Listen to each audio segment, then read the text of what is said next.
The Soft Parade is the fourth album released by The Doors.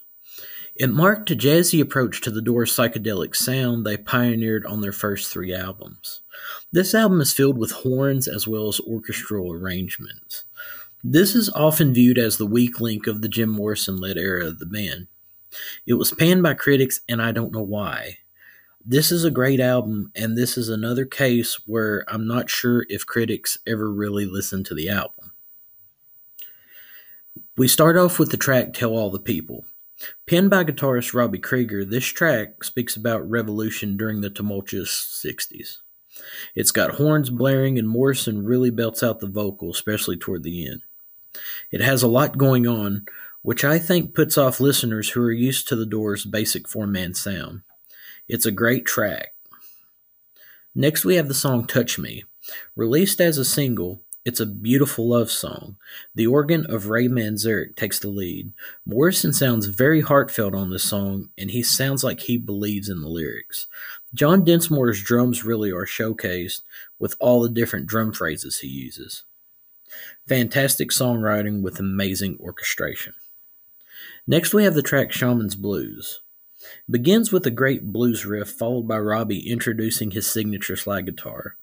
It's got an unusual timing, and the song ends up sounding more like a jam than a by-the-book arrangement. Pretty good song, great guitar solo also.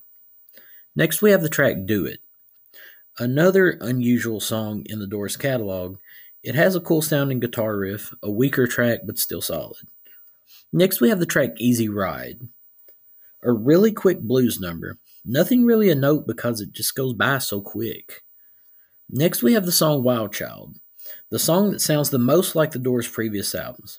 An unbelievable song and one of my favorites. It's got an amazing solo, and the change into the middle eight is amazing. The slide guitar sounds so awesome throughout the track. Next we have the track Runnin' Blue. A bluesy jazz track, it has a whimsical sound throughout, with some really cool horn solos. A solid track. It, like Easy Ride, is a really quick song. Next we have the song Wishful, Sinful. It's a really beautiful song written by Robbie Krieger. The arrangement is like an earworm that drives itself into your head and just won't leave. Morrison sounds very emotional in the vocals. There's some great lyrics in the song also. Finally, we have the song The Soft Parade. The album's tour de force, a near 10-minute opus with time changes, vocal changes, and just the straight-ahead bizarre. Morrison sounds otherworldly on this song.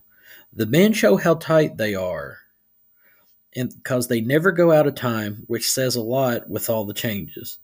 It sounds like 3 or 4 songs rolled into one. An amazing track. Morrison makes you feel like the music has you in a trance. So much so that even the sober ones are tripping along to the wibble wobble of the music. This is a really good album.